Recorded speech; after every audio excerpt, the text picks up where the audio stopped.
안녕하세요. 저는 결혼한 지 얼마 되지 않은 30대 남성입니다. 제 아내는 해외 유학파입니다. 이 점이 너무 멋지고 특별해 보였는데 지금은 너무 더러워 보여서 이혼을 하게 되었습니다. 무슨 이유 때문에 그런지 궁금하신 분들은 제 사연을 끝까지 봐주시길 바랍니다. 저랑 아내는 수영교실에서 만났습니다. 같은 시간대 수업을 들으면서 굴곡진 몸매로 제 눈길을 사로잡았죠. 몸매뿐만 아니라 화려한 수영복도 시선을 끌었습니다. 보통 수업을 들으러 오면 무난한 디자인을 많이 입고 오는데 아내는 누구나 뒤돌아볼 원색의 디자인을 입고 왔거든요. 정열적인 레드와 눈이 부실 만큼의 형광 초록색 패턴의 수영복이었습니다. 안 그래도 눈에 띄는 사람인데 그런 수영복을 입고 다니니 수영교실 회원들이 전부 다 기억하고 있더군요. 아내가 수업을 빠지는 날이면 그분은 안 온 거냐고 서로 물었습니다. 저도 그래서 아내를 주의주시하고 있는데 해외 유학파라 인상착의가 화려하고 말투가 특이하다는 소문이 돌았습니다. 게다가 제가 너무 가고 싶었던 하와이에서 대학을 다니며 20대를 보냈다고 하는 거 있죠? 최근 한국으로 돌아와 영어학원 강사로 일하고 있다고 합니다. 그 말을 듣는 순간 하와이 대학을 다녔다고 하는데 왜 수영을 배우는 걸까 싶더라고요. 하와이라면 어딜 가든 바다가 보이니 헤엄을 당연히 쳤을 것 같았습니다. 제주도 사는 사람은 어딜 가든 귤이 보여서 귤을 자주 먹듯이 하와이 사람들도 왠지 그럴 것 같았거든요. 제가 그 생각을 하고 있다가 아내를 보자마자 슬그머니 말을 걸어보았습니다. 안녕하세요. 저 같이 수영 수업 듣는 사람인데 혹시 저 알고 계신가요? 다름이 아니라 궁금한 게 있어서 하와이에서 오신 걸로 알고 있는데 수영을 배우고 있는 게 신기해서요. 혹시 무슨 이유가 있나요? 제가 원래 수영을 잘했는데 물에 빠진 뒤로 헤엄을 못 치겠더라고요. 너무 무서워서 몸이 안 움직여져서 수영장에서는 잘 될까 수업 받아보고 있어요. 그런데 잘 안 되네요. 킥판 없으면 아직 수영하기가 힘이 들어요. 아내가 이렇게 말하길래 땡 잡았다고 생각했습니다. 그래서 수업 끝나고 같이 수영하면서 연습을 하자고 했죠. 안 그래도 물이 무서워서 진도가 안 나간다는 핑계를 대고 아내와 약속을 잡았습니다. 사실 저는 수영을 아주 잘했습니다. 중급반에 있다가 초급반으로 내려온 건데 그 이유가 아줌마들 때문이었거든요.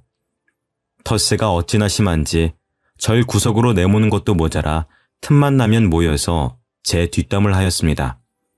그게 너무 불편해서 초급반으로 내려달라고 했죠. 집 근처 수영장이 여기밖에 없어서 열불이 났었는데 처음으로 아주머니들의 텃세가 감사히 여겨졌습니다. 예쁘고 몸매 좋은 것도 모자라 하와이 유학까지 다녀온 똑똑한 여자를 만나게 되었으니까요. 정말 제 이상형이었습니다. 해외 유학을 다녀온 영어 잘하는 여자에게 환상이 좀 있었거든요. 저는 해외 한번 다녀와 본 적이 없어서 자유롭고 개방적인 외국 문화가 부러웠습니다. 워킹 홀리데이나 해외 유학 다녀온 여자들을 조심하라는 어른들의 말이 있긴 했지만 자격지심이라고 생각했습니다. 자기가 갈 수 없는 곳을 여자가 다녀오니 괜히 시샘하는 것 같았는데요. 시샘할 시간에 저처럼 똑똑한 여자를 꼬셔야죠. 저는 망설이지 않고 아내와 수영하는 데 온갖 시간을 다 썼습니다. 아내와 친해졌다고 느껴졌을 때 밖에서 식사하자고 제안해 보았죠. 지연씨, 혹시 오늘 시간 되시나요? 여기 맛집 알게 돼서 가볼까 하는데 지연씨도 같이 가요. 제가 이렇게 말하기 무섭게 지연씨의 뒤에서 누군가 걸어오고 있었습니다. 키는 190 정도에 어깨는 거짓말 안 치고 제 팔 길이만 했습니다. 근육도 우락부락한 것도 모자라 보이는 흑인이었죠. 우리 동네에서 외국인을 보기 힘들어서 신기한 것도 신기한 건데 그렇게 큰 사람은 처음 봐서 눈을 떼기가 힘들었습니다. 게다가 아내한테 다가가서 뭐라 이야기하더니 아내를 데려가 버리더라고요. 저는 영어도 못했고 덩치가 큰 외국인에게 기가 죽어서 아무 말도 못했습니다. 설마 남자친구일까 싶어서 아내가 다시 오길 기다렸죠. 아내에게 남친이 있다는 말을 들으면 그날 바로 끊어놓았던 수영 강습비를 환불하려고 했습니다. 남친이 있냐는 질문부터 하는 거였는데 너무 창피하더군요. 제가 쪼그려 앉아 애초롭게 기다리고 있으니 아내가 멀리서 저를 보고 다가왔습니다. 어머, 동구씨, 지금까지 기다리고 계신 거예요? 오래 기다리셨죠? 아까 뭐라 하신 거예요? 맛집 같이 가자고 하신 것 같은데. 그게 같이 식사하려고 했는데 남자친구 있으시면 실례인 것 같아서요. 혹시 아까 그분 남자친구분이실까요? 네? 그런 거 아니에요. 그냥 친구인데 오늘 잠깐 제 얼굴 보고 간다고 했거든요. 갑자기 미국으로 간다고 하길래 잘 다녀오라는 말만 했어요. 저는 또 남자친구분인 줄 알고 강습비 환불할 뻔했어요. 고백도 못하고 차인 기분이라. 그럼 식사 같이 하실까요? 저 지연 씨랑 밥 먹으려고 기다리고 있었는데. 네, 당연하죠. 못 파는 데예요? 동구 씨는 가본 곳이에요? 이렇게 아내와 식사 자리를 갖고 급격하게 친해지게 되었습니다. 간단하게 국수를 먹고 2차로 삼겹살에 소주를 먹으러 갔거든요. 역시 술이 들어가니 창피해서 못했던 말들이 우수수 나왔습니다. 첫눈에 반했다느니, 해외 유학 다녀온 여자가 이상형이라느니, 술에 취해 별별 소리를 다 했죠. 저희 아내는 술이 어찌나 센지 제가 취해서 필름이 끊길 때까지 멀쩡했습니다. 정신을 차려보니 눈앞에 낯선 천장이 보이더군요. 설마 했는데 아내가 자기 집까지 데려온 것이었습니다. 제가 놀라서 벌떡 일어나니까 아내가 배시시 웃으며 말하였습니다. 일어났어? 그렇게 술이 약하면서 왜 빨리 마셨어? 천천히 좀 마시지. 어제 일 기억나긴 해? 내가 어디 사냐고 물어봐도 말을 안 해줘서 데려왔어. 죄송해요. 이제 막 친해졌는데 이런 실수를 하고. 앞으로 이런 일 없을 거예요. 지연 씨랑 너무 친해지고 싶어서 그랬어요. 뭐야, 하나도 기억 못하나 보네? 우리 말 놓기로 했잖아. 우리 동갑이니까 얼른 놓자고 한 사람이 누군데? 아내는 이런 상황이 놀랍지도 않은지 까르륵 웃음을 터뜨렸습니다. 하긴 외국에서는 파티도 많이 하고 친구들이랑 같이 자는 일이 흔할 테니까요. 여유로워 보이는 아내의 모습에 저는 또 마음이 갔습니다. 제가 못 해본 경험을 아내는 많이 해봤을 것 같더라고요. 아내가 해장해야 한다며 유학 갔을 때 많이 해먹었다는 라자냐도 만들어 주었습니다. 라자냐라는 음식을 처음 먹어봤는데 좀 느끼하긴 해도 해장이 되는 기분이었죠. 아마 아내가 해준 음식이고 아내랑 같이 있어서인 것 같았습니다. 그 뒤로 아내가 라자냐를 해주는 일이 많아졌습니다. 수영 강습이 끝나면 따로 만나서 수영을 잠깐 하고 술을 마시러 갔으니까요.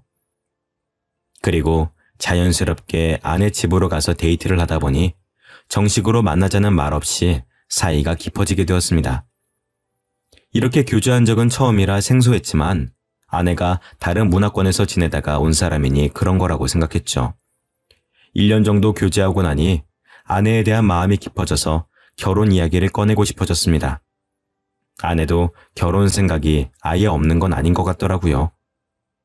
제가 독신주의냐고 물었을 때 아니라고 했으니 프로포즈를 준비했습니다. 근사한 레스토랑을 예약하고 유명 브랜드 반지를 구매했는데요. 아내에게 레스토랑 주소를 알려주고 제가 먼저 가서 기다리고 있으니 심장이 터질 듯 뛰었습니다. 아내가 거절하면 어쩌나 걱정되는 마음으로 약속 시간을 기다렸죠.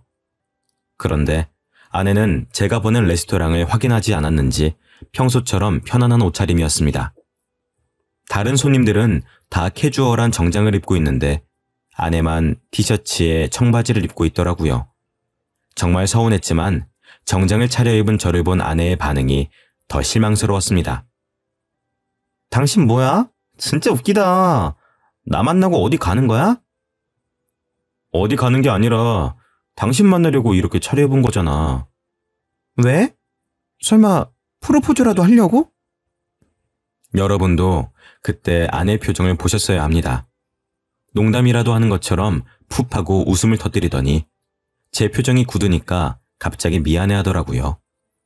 그제야 제가 프로포즈할 거라는 사실을 눈치챘나 봅니다. 갑자기 울상을 지으며 제 팔에 붙잡더군요.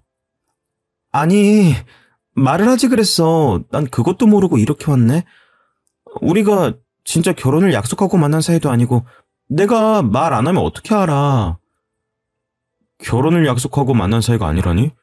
그럼 나만 진지했어? 설마 당신은 나 가볍게 만날 생각이었던 거야? 설마 난 그런 생각 없었어. 나도 당신이랑 결혼하고 싶었어. 그런데 하와이 사람들은 약혼하고 보통 결혼 준비하니까 그랬지. 한국에서 산 시간보다 하와이에서 산 시간이 많아서 헷갈렸나 봐. 미안해, 자기. 아내가 문화 차이 때문에 그런 거라고 하니 이해하려고 노력했습니다. 저도 더 이상 서운해하지 않고 준비한 대로 반지를 건네주었죠. 결혼하자는 프로포즈를 하니 아내가 바로 받아들이며 정말 고맙다고 해주었습니다. 고민도 않고 바로 결혼하자고 하니 정말 아내다운 결정이었는데요. 저희 결혼 준비 과정도 시원시원했습니다. 굳이 돈 많이 쓸 필요 없다고 작은 결혼식에서 조촐하게 식을 올리기로 하였습니다. 화려한 결혼식은 아니었지만 아내는 굉장히 행복해하고 만족스러워 하더라고요. 이런 말하면 문매를 맞을 것 같아서 말 안 하려고 했지만 해야겠습니다. 한국 여자들이랑 다른 느낌이었거든요. 외국물을 먹어서 그런지 사치에 별 신경을 쓰지 않고 저와 함께 해주었습니다. 결혼 준비도 반반, 집도 반반. 연애할 때도 느꼈지만 모든 게 더치페이였습니다. 덕분에 아내를 향한 마음이 더 커졌죠. 하지만 역시 결혼은 집안과 집안끼리 하는 것이라 그런지 이런 아내의 눈에 눈물을 흘리게 만들어버렸습니다. 저희 엄마가 상견례 자리가 끝나고 저를 따로 불러서 결혼을 반대한다는 거 있죠. 어떤 여자랑 결혼해도 좋을 것 같다던 엄마가 아내의 유학 사실을 알게 된 뒤로 한 반대였습니다. 지연이 해외 유학 다녀왔다며. 그것도 하와이에서 아예 살았었다고? 동구야, 이 결혼 다시 생각해봐야겠다. 왜 엄마, 유학 다녀온 게 뭐 어때서? 옆집 아들이 유학 다녀온 여자랑 결혼했다가 바람나서 이혼했다고 하더라. 그리고 유학 간 애들은 반문화에 너무 노출되어 있어. 걔 팔에 문신이 있던데 너무 노는 애 아니니? 요즘은 아무리 다들 문신한다고 하지만 유학 간 애가 문신이 있는 건 좀 그렇다. 엄마가 아무리 봐도 캥기는 부분이 있어서 그래. 엄마, 그건 다 편견이야. 하와이로 가서 공부만 하고 온 애한테 왜 그래? 나랑 사귀는 동안 남자 문제 한 번도 없었던 애야. 네가 그걸 어떻게 아니? 그리고 보통 공부하려고 뉴욕 같은 데 가지 않니? 하와이는 휴양지로 알고 있는데 거기로 공부하러 갔다니까 영 수상하더라. 처음에는 참 착하고 똑부러진 것 같다고 돈도 반반씩 하자고 해서 좋다고 할 때는 언제고 왜 이러는 건데. 내가 지연이 놓치면 좋은 여자 만날 수 있을 것 같아? 나같이 애매하게 벌고 애매하게 생긴 놈이 그것 때문에 결혼 파토 내면은 내 인생도 끝장이야. 평생 혼자 남을 수도 있다고. 동구야, 이러지 말고 차분하게 생각해봐라. 우리 집안이 해외 유학 보낼 수 있는 집안이랑 급이 맞겠니? 예전에도 이상한 것에 꽂히면 하루 온종일 그것만 이야기하더니 이번에는 아내의 유학 사실에 꽂힌 모양이었습니다. 엄마가 끝까지 아내와 결혼을 다시 생각해보라고 하길래 호적에서 파라고 했죠. 단지 하와이에서 공부하고 왔다는 이유 하나만으로 결혼을 반대하는 엄마가 이해가 되지 않았습니다. 진짜로 제가 그 뒤로 연락을 끊어버리니까 엄마가 하는 수 없이 결혼을 하라고 하더군요. 겨우 아내와 결혼에 꼴이 나게 되니 아내를 향한 마음이 더 애틋해졌습니다. 이런 사람과 평생을 함께하고 싶어 해서 그런지 아이도 금방 생겼죠.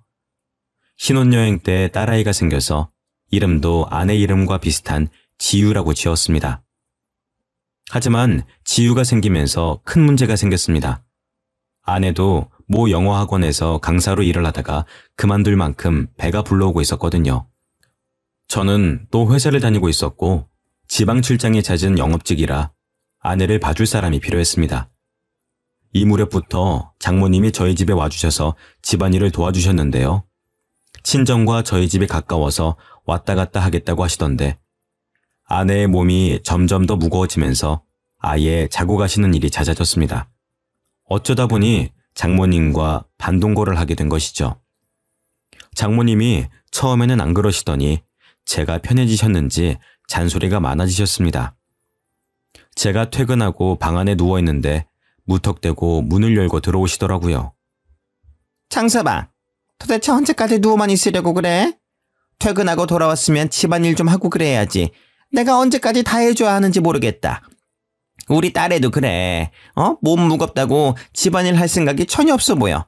힘들다고 징징댈 거면 애가찌를 말아야지. 아잉. 장모님 죄송해요. 지금이라도 집안일 할게요. 뭐부터 하면 될까요? 제가 벌떡 일어나 청소기라도 돌리려고 움직이는데 장모님은 듣지도 않으셨습니다. 마음이 많이 상하셨는지 갑자기 아내가 있는 방 안으로 들어가 뭐라 말씀하고 있길래 귀를 기울였는데요. 처음에는 뭐라 하는지 하나도 안 들렸는데 장모님이 흥분하셨는지 목소리가 점점 커져서 또렷하게 들려왔습니다. 이럴 거면 왜 한국 왔니? 한국 남자는 좀 다를 것 같다고 와놓고, 이게 뭔데? 엄마가 볼 때는 제이크가 100배 낫더라. 엄마 조용히 좀 해. 그러다가 남편이 들으면 어쩌려고 그래. 너무 안타까워서 그런다. 안타까워서. 응? 제이크가 나한테 얼마나 잘해줬는지 아니? 걔는 퇴근하고 와서 나 고생한다고 어깨 주물러주고 밥도 해주던 애야. 그런데 정서방 그놈은 도대체 뭐하는 애니? 다중하기를 해. 돈을 잘 벌어오기를 해. 이름도 없는 중소기업 다니는 놈한테 뭐하러 시집을 가서? 아휴. 엄마 그만해. 여기서 남편 회사 이야기는 왜 나와? 제이크는 명문대학 나와서 구글에서 일했잖아. 엄마 친구들도 구글이 어떤 곳인지는 안다. 삼성보다 큰 대기업 아니니 대기업? 걔 아직도 구글에서 일한다고 하지 않았니? 지금이라도 다시 만나볼 생각 없어? 없다니까 왜 그래? 제이크 그놈 착한 애 아니야. 아주 쓰레기라고. 쓰레기는 무슨. 아유, 네가 한국으로 온다고 하니까 걔가 실망해서 잠깐 한눈 판 거 아니야. 나라도 그러겠다. 그리고 네 뱃속에 있는 애기 정서방 애기 맞니? 제이크 애기면 어쩌려고 그래? 제이크가 흑인이라서 싫다고 할 때는 언제고 왜 자꾸 제이크 이야기 꺼내는데? 이제 제이크랑 끝났어. 우리 애는 남편에게 확실하니까 그만 좀 해. 장모님이 도대체 무슨 말씀을 하시는 걸까요? 아내 뱃속에 있는 아기가 제 아기가 아닐 수도 있다는 말에 심장이 빠르게 뛰기 시작했습니다. 때마침 아내도 발소리를 내며 나오려고 하길래 모르는 척 청소기를 붙잡았죠. 제가 청소를 하는 척 연기를 하는데 아내가 눈물을 흘렸습니다. 왜 우냐고 물어봐도 이야기를 안 해주더라고요. 저는 아내의 전 남자친구가 흑인이어도 괜찮았습니다. 저도 예전에 사귄 여자친구가 없는 것도 아니고 누구나 옛 연인은 있는 거니까요. 아내 뱃속에 있는 아기가 제 아이면 되는 것이었습니다. 그러다 아내 배가 점점 불러오면서 입덧이 찾아오게 되었습니다. 아내가 먹덧을 하면서 히스테릭이 점점 심해지기 시작했죠. 뭐라도 안 먹으면 헛구역질이 나온다는 이유 하나만으로 집에 있는 모든 음식을 다 먹는 것도 모자라 생활비를 거덜냈습니다. 장을 봐서 오는 것도 아니고 핸드폰으로 주문해서 과자와 아이스크림, 인스턴트 음식으로 배를 채웠죠. 제가 좀 먹으려고 살펴보면 아내가 다 먹고 없었죠. 식비를 좀 줄이자고 눈치를 주거나 한 입만 달라고 하면 아내의 눈빛이 확 달라졌습니다. 나 먹덧 하는 거 알고 있잖아. 내가 먹는 게 그렇게 아까워? 임신해서 이러는 거 아니까 조금만 참아주면 안 돼? 나도 이러기 싫어. 안 그래도 살이 너무 쪄서 우울하단 말이야. 아내의 말대로 아내는 임신 전부터 20kg 가까이 더 쪄 있었습니다.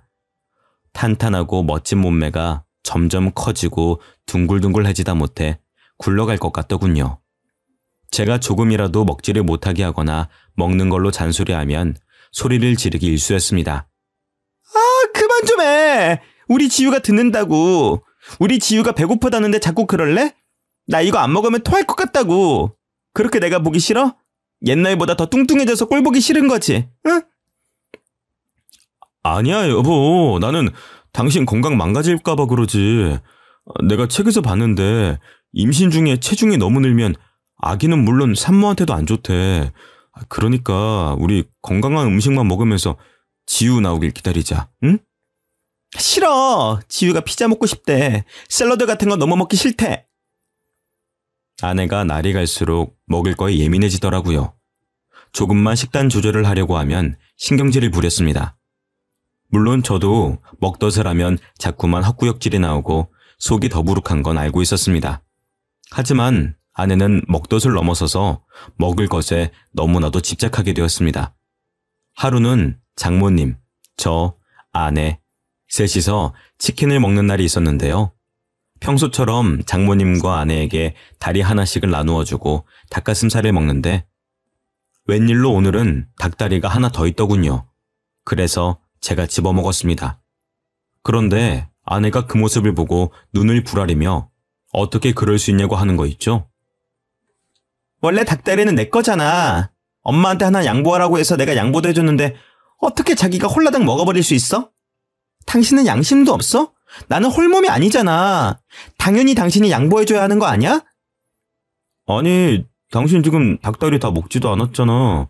나도 다리 좀 먹자. 당신 임신한 후로 한 번도 안 먹어봤어. 나도 퍽퍽살 싫어하고 다리살 좋아한다고. 우리 지유가 먹고 싶대. 원래 다리살이 제일 맛있는 거 알잖아. 아빠가 돼가지고 딸한테 양보해야지. 자기가 홀라당 다 먹어버려? 여보, 임신 전에는 안 그러더니 요즘 왜 그래? 왜 이렇게 먹을 것에 집착하냐고. 내가 언제 못 먹게 했어? 아내 뱃속에 애도 있고 장모님 앞이기도 해서 되도록 참으려고 했습니다. 하지만 그동안 쌓인 게 많이 있어서 저도 터지고 말았는데요. 제 편을 들어주실 줄 알았던 장모님께서 오히려 제게 화를 냈습니다. 정서방, 아예 먹지 말라는 것도 아니고 다리살 하나 양보 못해? 그렇게 먹고 싶으면은 내 거 먹어. 나 참, 딸 남편이란 놈이 먹을 것 가지고. 장모님도 보셨잖아요. 먹을 거 앞에서 자기만 생각하는 거. 저번에 불고기랑 냉면 먹을 때 자기가 불고기 다 먹어놓고 나한테 다시 사오라고 짜증냈던 거 기억 안 나세요? 저는 그때는 참았어요. 그런데 장모님께서도 그렇게 말씀하시면 어떡해요? 원래 임신하면은 예민해지고 그러는 거야. 내가 누누이 말했는데 아직까지 이러면 어떡해? 못 배운 놈이라 그런지 말귀도 못 알아듣네. 못 배운 놈이라니. 장모님께서 제 콤플렉스를 알고 하는 말이었습니다. 제가 충격을 받아서 아무 말도 못하고 있으니 아내가 제 접시에 있는 닭다리를 가져다가 먹더군요. 그렇게 딸이 귀하면 자기 닭다리를 내어줄 것이지 저한테만 뭐라 하는 장모님이 이해가 되지 않았습니다. 괜히 험한 말이 나올까봐 자리에서 일어서니 장모님이 저를 향해 소리를 지르셨습니다. 내가 아직 식사하고 있는데 어딜 가? 내가 자리 뜰 때까지 있어야지. 자네 부모님은 그것도 안 가르쳤나? 그런 말씀하지 마세요. 제가 대학은 못 갔어도 부모님께서 교육은 잘 시켜주셨거든요. 장모님, 갈수록 말이 심해지시는 거 아세요? 처음에는 안 그러셨잖아요. 저한테 갑자기 왜 이러시는데요? 왜 그러긴? 보면 볼수록 밉상이나 그런다. 입만 열어도 멍청하게 느껴져서 무슨 대화를 할 수가 있어야지. 우리 딸도 그래서 점점 짜증이 많아지고 있는 거야. 너한테 말은 못하고 있는데 같이 살면 살수록 실망스럽다고 하더라. 제가 뭘 했다고 그러세요? 여보, 말해봐. 뭐가 그렇게 실망스러운데? 됐다. 괜히 내 딸한테 뭐라 하지 마라. 지연아, 이리로 와. 방해가 있자. 제가 아내에게 이유를 캐물으려고 하니까 장모님이 아내를 데리고 가버리더라고요. 이때부터 확실하게 아내와 사이가 멀어지고 있다고 느꼈습니다. 아내와 장모님이 같이 있는 시간이 늘어나면 늘어날수록 아내가 제게 적대적으로 변하더군요. 진짜로 아내 뱃속에 있는 아기가 제 아기가 아닌 걸까요? 어쩌면 제이크라는 흑인 남자의 아기일 것 같아서 불길한 예감이 들었습니다. 그래서 아내도 날이 갈수록 예민해져서 예전 같지 않은 걸까 싶었습니다. 뱃속에 있는 아기가 남의 아기라고 물을 수도 없고 아내와의 관계 때문에 정말 고민이 많았습니다. 무턱대고 직구를 날렸다가 아내와 이혼하게 되면 정말 끔찍할 것 같았죠. 그만큼 아내를 사랑했습니다. 아내가 솔직하게 털어놓아 준다면 이혼할 생각도 없었습니다. 아내를 정말 사랑하지만 내가 흑인 아기를 잘 키울 수 있을까? 아내가 어디서부터 날 속인 걸까 생각하면 생각할수록 괴로워져서 잠을 못 잤습니다. 덕분에 회사에서도 집중이 안 돼서 여러 번 혼났을 정도였으니까요. 이제는 아내에게 진실을 알아내서 사과를 받아내든 오해를 풀든 해야 할 것 같았습니다. 그래서 그날 바로 퇴근하는 길에 아내가 좋아하는 회와 무알코올 맥주를 사갔습니다. 연애할 때부터 회랑 소주를 좋아했으니까요. 임신한 몸이라 소주는 못 먹지만 무알코올 맥주는 괜찮을 거라고 생각했습니다. 이거면 아내와 함께 서로의 속마음을 허심탄회하게 털어놓을 수 있을 것 같았죠. 그런데 제가 집으로 들어가니 장모님께서 저를 반기시기는커녕 바로 봉투 안을 보더군요.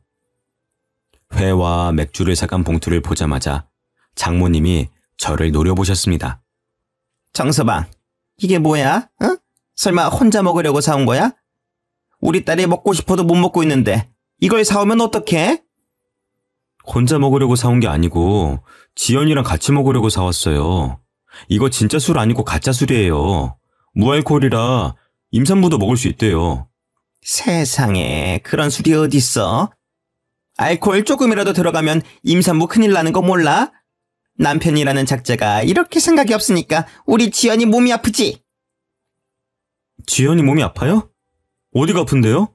자네가 알 필요 없네. 알 자격도 없으니까 썩 꺼져! 네? 장모님 도대체 왜 이러시는데요? 아내는 멀찍이 서서 제가 집에서 쫓겨나는 것만 지켜봤습니다. 출산일이 다가오고 있는데 몸이 아프다니 저는 걱정이 돼서 어디 안 가고 기다리고 있었죠. 오랫동안 서 있다가 다리가 아파서 바로 문 옆에 있는 비상구 쪽에 앉아 있었는데 문 열리는 소리가 들렸습니다. 장모님께서 머리를 빼꼼 내미시고 복도 쪽을 바라보시더니 뒤에다 대고 없다고 하시더군요. 드디어 장모님과 아내가 이러는 이유를 알게 될 것 같아서 인기척을 내지 않고 더 구석으로 가서 숨어 있었습니다. 아내는 장모님과 함께 나오더니 엘리베이터 버튼을 눌렀습니다. 그러면서 충격적인 말들을 꺼내기 시작했습니다. 이러다가 걸리면 어떡해. 계단이라도 굴러야 하나? 엄마, 아는 병원 없어? 진짜로 애 지워주는 병원 없는 거야? 몰래 애 지우고 와서 네가 스트레스 줘서 유산됐다고 하면 되잖아. 예, 몸 상하게 무슨 애를 지워. 그냥 정서방 모르게 입양시키고 애 낳다가 죽어버렸다고 해. 그래야 나중에 위자료도 두둑히 챙길 거 아니야. 역시 그러는 게 낫겠지? 예정일 얼마 안 남았으니까 슬슬 준비해야겠다. 아무래도 제가 들었던 말이 사실이었나 봅니다. 아내 뱃속에 있는 애가 제 애가 아니었던 거죠. 저는 그 말을 들은 순간 집으로 돌아갈 수 없게 되었습니다. 마침 다음날이 주말이라 다행이었죠. 정신없이 술을 들이켰다가 길바닥에서 잠들었습니다. 금요일부터 일요일까지 전부 다요. 동상 걸릴 정도로 추운 날이 아니라서 죽지 않았습니다. 하지만 차라리 엄청 추운 겨울날이라서 동사에 걸려서 죽었음 하는 마음이 들더군요. 그만큼 괴로웠습니다. 제 두 귀로 제이크의 아기 같다는 말을 들었을 때에도 아내를 사랑해서 믿었는데 제가 너무 바보같이 느껴지더군요. 그렇게 평일을 맞이했는데 도저히 회사에 갈 수 있는 몸 상태가 아니었습니다. 회사에는 병가를 내고 진지하게 퇴사를 고민하였습니다. 퇴사를 하고 훌쩍 떠나버릴까 하는 마음이 들었지만 주말 내내 마셨던 술이 깨면 깰수록 생각이 바뀌었습니다. 잘못은 아내가 했는데 제가 이렇게 고통스러워할 필요가 없죠. 아내에게 똑같이 복수를 해줘야 했습니다. 그래서 모르는 척 집으로 돌아가 아내에게 몸은 괜찮냐고 물었습니다. 평소처럼 눈치 보는 척 연기하며 아내의 비위를 맞춰주었는데요. 아내는 제가 모든 사실을 알아낸 것도 모르고 짜증을 내더라고요. 어디 갔다가 이제 온 거야? 월요일인데 출근 안 했어? 당신이 아프다고 하니까 병원 가냈어. 당신 간호하려고 그랬는데 몸은 좀 어때? 왜 말도 안 하고 병가를 내? 그냥 당신 쉬고 싶어서 그런 거 아니야? 회사 안 가는 거면 청소기 좀 돌리고 빨래 좀 해. 아내가 주말 동안 청소 한 번 안 했는지 집안은 난장판이었습니다. 며칠 전까지만 해도 아내가 청소를 안 하더라도 모든 게 용서가 됐는데 이제는 용서가 안 되더군요. 아내에 대한 마음이 점차 정리되면서 속으로 복수의 칼을 갈았습니다. 신도 제 편을 들어주시려는지 예정일보다 일찍 아내의 양소가 터졌습니다. 아내가 무척이나 당황스러워하면서 저를 떼어놓고 가려고 하더군요. 저는 기어코 아내를 따라가 아내가 어떤 아이를 낳을지 기다렸습니다. 그래도 전 마지막까지 아내가 동양인 아이를 낳길 바랐습니다. 하지만 간호사가 안고 나온 건 흑인 아이였죠. 간호사도 이런 경우가 처음이었는지 매우 당황스러운 표정으로 제게 아기를 안겨주었습니다. 간호사는 물론 의사, 조무사까지 제 눈치를 보고 있더군요. 아내가 정신을 잃을 법도 한데 자기가 낳은 아이를 보고 어떻게든 일어나려고 했습니다. 저를 부르며 손짓하길래 가까이 다가가 봤죠. 여보, 내 애기 예뻐? 정신이 없어서 못 봤는데 당신은 봤어? 원래 갓난아기는 까만 편이래. 시간 지날수록 하얘지니까 너무 걱정하지 마. 정말 말도 안 되는 변명이었지만 저를 붙잡으려고 아무 말이나 내뱉었습니다. 하긴 남편이 잘못했다는 귀책 사유를 만들어내서 이혼한 후 위자료를 받아내려던 여자였으니까요. 제 복수를 위해 아내의 말을 믿어주는 척 연기하였습니다. 이때부터 아내와 장모의 히스테릭이 사라져버렸습니다. 그동안 위자료를 위해 연기를 했던 거죠.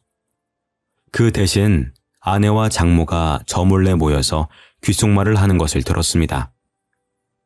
조리원에서 몸조리만 하면 되니까 저보고 집에 가라고 해놓고 둘이서 무슨 꿍꿍이를 꾸미고 있더라고요. 아이고, 이걸 어쩌면 좋냐. 제이크 애기인 거 다 들켜버린 것 같은데 이러다 위자료 받는 게 아니라 이혼당하고 위자료까지 내줘야 하는 거 아니야? 아니야. 지금까지 별말 없는 거 보니까 내 말 믿어주는 것 같아. 지금이라도 지유 입양 보내자. 내가 갑자기 아파서 병원에서 죽었다고 할게. 내가 어떻게든 정서방 못 오게 막을 테니까 네가 어떻게든 입양 절차 밟아놔라. 그리고 너 제이크 그 흑인 놈 만나기만 해봐. 정서방한테 제이크 만나다 걸리면 네 인생 아주 끝장날기 뻔하니까. 안 만난다니까. 제이크 미국으로 갔어. 아내는 장모에게 이리 말해놓고 막상 장모가 입양 절차를 알아보겠다고 가버리니 급하게 짐을 싸고 있었습니다. 누군가와 약속이라도 있는 듯 핸드폰을 보며 걸어가더니 집이 아니라 조리원 근처 카페에서 누군가를 만나러 가더군요. 제가 수영장에서 본 그 흑인을 보러 간 것이었습니다. 그 흑인이 바로 제이크였던 거죠. 영어로 대화를 나누어서 알아들을 수 없었지만 아내가 너무 기뻐하며 한국어로 이야기해 주어서 무슨 내용인지 알아차렸습니다. 정말? 네가 책임져 준다고? 그럼 우리 결혼하고 같이 사는 거야? 남편이랑 이혼만 하고 오면 되는 거지? 응? 아내가 제이크에게 안기며 뽀뽀를 하고 온갖 애정 표현을 다 하더군요. 정말 눈뜨고 볼 수 없었지만 아내의 모든 걸 알아내기 위해 참아냈습니다. 집으로 돌아온 아내는 임신을 핑계대며 집안일을 다 시키거나 자신의 짜증을 안 받아주면 나쁜 놈 만드는 데에 그치지 않았습니다. 저를 더 나쁜 놈 만드는 데 급급해진 거죠. 충격적인 일은 밤에 일어났습니다. 침대에 나란히 누워서 잠든 척 눈을 감고 있었는데 아내가 슬그머니 일어나더군요. 그리고 제 폰을 들고 무언가 흔적을 남겨두고 있었습니다. 몇 분 뒤에 화장실 가는 척 일어나서 그 핸드폰을 들고 나와봤죠. 모르는 사람의 번호를 저장해놓고 다른 여자와 바람을 피는 것처럼 대화 내용을 꾸며놓고 있었습니다. 저랑 이혼하려고 전화번호까지 새로 만든 것 같더라고요. 당연히 그 대화 내역을 다 지워놓으니까 새로운 사건이 터졌습니다. 며칠 뒤에 제가 회사에 가려고 집 앞으로 나오니 처음 보는 여자가 갑자기 제게 핸드폰을 내밀었는데요. 저기 혹시 여자친구 있으신가요? 마음에 들어서 그런데 연락처 주실 수 있으실까요? 옷차림도 야시시한 게 왠지 모르게 화류계 여성인 것 같더라고요. 도대체 어디서 이런 여자를 알고 부탁했는지 아내의 과거가 의심됐습니다. 해외 유학 사실을 알고 결혼을 반대했던 부모님 말을 믿는 거였는데 후회가 돼서 불쾌한 표정을 지은 채 여성분의 고백을 거절했죠. 결혼했습니다. 와이프 있으니까 다른 분 알아보세요. 잠깐만요. 그냥 친구로 지낼 수도 있는 거잖아요. 한 번만 알려주세요. 제가 왜요? 따라오지 마세요. 경찰 부를 겁니다. 뭐 이딴 게 다 있어? 번호 주는 게 그렇게 어려워요? 여자가 끝까지 따라오길래 겨우 떼어놓고 차에 올라탔습니다. 여자가 번호를 따는 것도 드문 일인데 이렇게 집요하게 따라오다니 의심이 들 수밖에 없더군요. 아내가 사람을 쓴 것 같아서 차를 다른 데에 대고 기다려보았습니다. 진짜로 아내가 밖으로 나오더니 여자에게 돈을 쥐어주었는데요. 그 모습을 핸드폰으로 모두 다 촬영해 놓았습니다. 그리고 아내가 지우를 입양 보내기 전에 유전자 검사를 다 해놔야 되겠다고 느꼈죠. 그날부로 유전자 검사할 수 있는 곳을 다 알아보고 비용도 체크해 놨습니다. 그동안 안 쓰고 모아두었던 연차까지 쓰며 아내를 쫓아다녔죠. 아내는 제이크를 하루도 빼놓지 않고 만나서 아내가 입고 나간 옷을 매일 찍찍이로 흑인 머리카락이 묻어있지는 않을까 체크했습니다. 덕분에 머리카락을 빠르게 채취해낼 수 있었죠. 유전자 검사만 한 게 아니라 아내가 제이크라는 흑인 남자를 만나고 다닌 증거를 사진 찍어 두었습니다. 유전자 검사 결과도 나오고 아내가 흑인 남성을 만나고 있다는 증거가 충분하다고 생각한 날이었습니다. 기가 막히게도 아내는 그날 흑인을 만나러 갔습니다. 손을 꼭 잡고 숙박업소로 들어가려고 하길래 그 앞을 막아섰죠. 아내는 제게 미안해하거나 창피해하기는커녕 버럭 소리를 지르기 시작했습니다. 뭐야? 당신이 왜 여기 있어? 설마 나 따라다닌 거야? 당신 뭐 의처증 뭐 그런 거야? 어? 스토커도 아닌데 왜 따라온 건데? 당신이 의심스러우니까 그러지. 처음부터 위자료 노리고 나한테 접근한 거지. 그게 아니면 나한테 접근해놓고 보니까 이 자식의 임신한 거 알아차린 거야? 지금 뭐라는 거야? 내가 지금 꽃뱀짓 했다는 거야? 난 당신한테 그런 짓 한 적 없어. 제이크는 그냥 내 친구라고. 당신은 친구랑 그런 짓 해? 그래서 흑인 애가 생긴 거잖아. 제이크랑 결혼하지. 왜 나랑 결혼했어? 어? 날 왜 속였냐고! 그동안 참아온 분노와 배신감에 소리를 질러대니까 아내가 놀라더군요. 하긴 아내 앞에서 이렇게 화를 낸 건 처음이었습니다. 아내를 사랑하는 마음에 늘 인내심으로 견뎌왔으니까요. 아내가 제이크 손을 잡고 무서워하는데 정말 어이가 없더라고요. 그래서 가방에 넣어둔 사진을 꺼내서 보여주었습니다. 당신이 저 흑인 놈이랑 데이트하는 사진 맨날 찍어놨거든? 응? 증거가 이렇게 많이 모이더라. 이뿐인 줄 알아? 지유랑 제이크랑 유전자가 일치한다는 증거도 잡아냈어. 유전자 서류 복사본을 아내 얼굴에 집어 던지니까 그제야 아내가 부들부들 떨더군요. 그러다 닭똥 같은 눈물을 뚝뚝 흘리며 불쌍한 척을 하였습니다. 여보, 나는 그러려고 그런 게 아니라 내가 이 자식한테 당한 거야. 억지로 당해서 임신하게 된 거라고. 내가 사랑하는 건 제이크가 아니라 당신이야. 내가 그 말을 믿을 것 같아? 처음부터 끝까지 거짓말만 하는 사람이랑 지낼 생각 없어. 우리 이혼하자. 난 당신이랑 이혼할 준비 다 끝냈어. 아니야. 내 말 좀 믿어달라니까? 난 피해자야. 아내가 끝까지 거짓말을 하길래 흑인이랑 잘 먹고 잘 살라고 버려두고 왔죠. 그 뒤로도 아내가 제 회사로 찾아와 제발 봐달라고 빌었지만 이혼 소송을 진행 중입니다. 위자료는 물론 사기죄 합의금까지 받아내서 떵떵거리며 살고 있네요. 빈털터리가 된 아내는 흑인 집에 얹혀 살려고 찾아간 것 같지만 연락이 끊긴 것 같았습니다. 다시 저를 찾아와서는 제발 자기랑 만나달라고 하더라고요. 자기야, 나 제이크한테 배신당했어. 지유 키워주겠다고 해놓고 미국으로 도망가 버렸다고. 그러니까 우리 다시 합치자. 응? 우리 지유는 어떻게 하려고 그래? 아빠 없이 키울 순 없잖아. 그래도 한때는 진짜 딸이라고 생각했으니까 당신이 아빠가 되어주면 안 돼? 나 어떻게든 나쁜 놈 만들려고 성질도 두고 집안일 다 시킬 때는 언제고 유산까지 못 가니까 이런 거 아냐?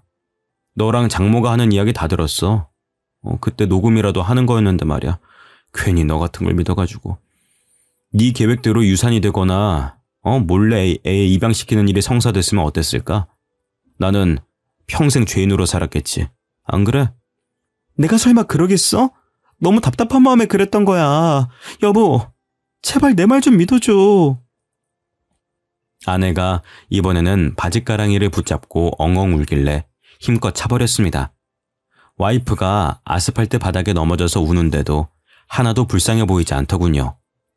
그래서 그 흑인 찾으러 미국으로 가라고 하고 저는 회사로 들어가 버렸습니다. 제가 퇴근할 때까지 회사 앞에 있길래 경찰에 신고하는 것도 잊지 않았죠. 아내가 회사나 부모님과 같이 살고 있는 집으로 찾아올 때마다 경찰에 신고를 해줬더니 다시는 찾아오지 않았습니다. 제가 콩깍지가 조금이라도 늦게 벗겨졌다면 어땠을까요? 자꾸만 끔찍한 생각이 들어서 이렇게나마 사연을 보내봅니다. 여러분들은 사랑한다고 저처럼 다 감싸고 이해하려고 하지 말고 짚고 넘어가셔야 되는 부분은 꼭 확인하고 넘어가시길 바랍니다. 지금까지 제 사연 들어주셔서 감사합니다.